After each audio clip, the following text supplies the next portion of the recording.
You know that simple delivery date you see when you're shopping online? It looks so straightforward, right?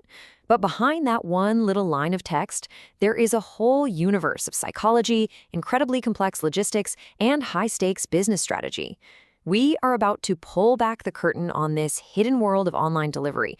And trust me, what we find might just change the way you click buy forever.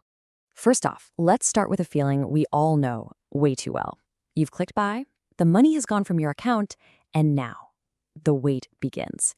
Why is that wait so intense? Why is it filled with this unique mix of excitement and, let's be honest, a little bit of anxiety?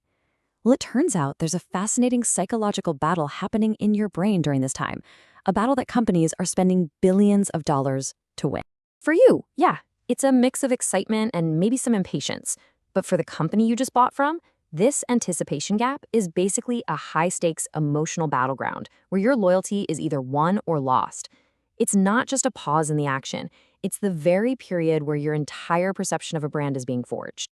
Now, to understand why this waiting period is so critical, we need to look at a funny little quirk in how our brains form memories. See, we don't remember every single detail of an experience. Nope.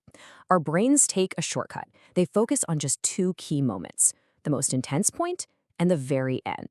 This is what psychologists call the peak end rule. Think about a great vacation. You might not remember every single meal you ate, but you will definitely remember that amazing sunset on the very last night. That's the peak end rule in action. And when it comes to online shopping, that delivery, well, that's your sunset. It's the grand finale that colors the entire memory of the experience.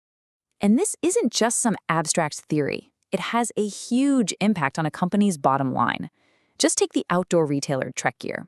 When they started promising a specific delivery date and then consistently beat it, even by a day, customer satisfaction shot up by a whopping 17%. They absolutely nailed the end of the experience. But hold on, there's another powerful psychological force at play here, and it explains why a late package can feel like a personal betrayal. It's called the endowment effect. Basically, the moment your payment goes through, your brain flips a switch and reclassifies that item as yours. So a delay doesn't just feel like an inconvenience, it feels like someone is withholding your property. So we've seen the powerful psychology that makes that delivery date so incredibly important. But how did companies even come up with that date in the first place?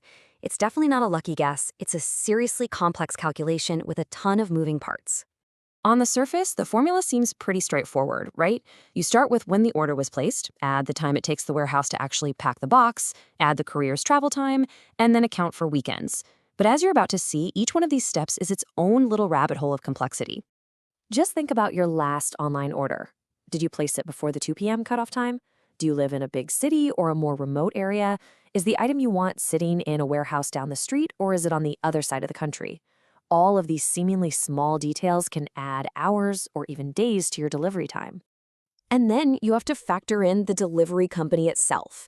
I mean, just look at this table. You can see the huge difference in performance and reach between various couriers. Choosing the right one isn't just about saving a buck. It's a critical decision that determines what kind of promise a retailer can realistically make to you. But the complexity doesn't stop there, not even close. In fact, we're now at the biggest, most expensive decision of all, where to actually store the products in the first place. This is what we call the billion-dollar trade-off. Okay, so this slide shows the two main strategies that companies can choose from, and they are polar opposites. On the left, you've got the decentralized approach, lots of smaller warehouses scattered around close to customers.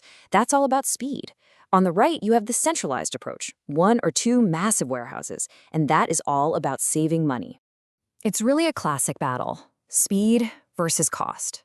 The decentralized strategy, with its faster shipping, makes customers happy and totally boosts revenue, but it's incredibly expensive to operate.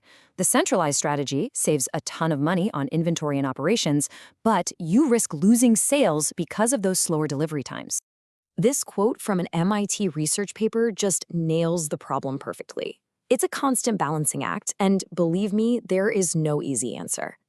Every major retailer on the planet is constantly trying to find that sweet spot between keeping customers happy and keeping costs from spiraling out of control. So how do the most successful companies solve this massive puzzle? Well, they realize that it's not just about logistics or cost. The real solution comes from combining data with a deep, deep understanding of human psychology to make smarter promises. This, right here, is the key insight. This is what separates the good companies from the great ones. It is not a race to see who can deliver the fastest. It is a game of managing expectations, and the winners are the ones who play it the best. So let's open up the playbook of some of the smartest companies out there. They use clever tactics like the early surprise, just like Trickyear did. They'll break down a vague processing status into smaller, more reassuring steps. And some even use what's called the Netflix trick, sending you useful or fun content while you wait to make the time feel shorter. But what happens when, despite all their best efforts, something goes wrong? This is where things get really interesting, thanks to a pretty counterintuitive psychological phenomenon called the service recovery paradox. Get this incredible example. A company faced a massive delivery delay because of bad weather. Instead of hiding the problem, they proactively contacted every single customer and offered a small gift card. The result was astonishing. Those affected customers had a 15% higher repurchase rate than customers whose deliveries went perfectly. Wild, right? Of course, data plays a huge role in all of this. This chart shows that for some products, like the ones on the far right, customers are totally willing to wait. For others, over on the left, speed is everything. The smartest companies use this data to be really strategic about which products get that 5 stars super fast delivery treatment. So, we've seen how complex the delivery promise is today, but what does the future hold? Well, get ready for a world of delivery that's even more personal, more engaging, and way more sophisticated. Imagine a world where the delivery system knows you so well that it can offer a personalized promise. Hey, do you want this fast, or do you want it on a very specific day? Imagine tracking your package being as fun as playing a game on your phone. And picture this, using augmented reality to see that new sofa in your living room before it even ships. That's the future of delivery, and it is closer than you think. So, the next time you see that estimated delivery date, you'll know it's so much more than just a number. It's a window into a fascinating world of psychology, logistics, and high-stakes business strategy. It's a world where a simple promise can make or break a billion-dollar company. And now, you're in on the secret.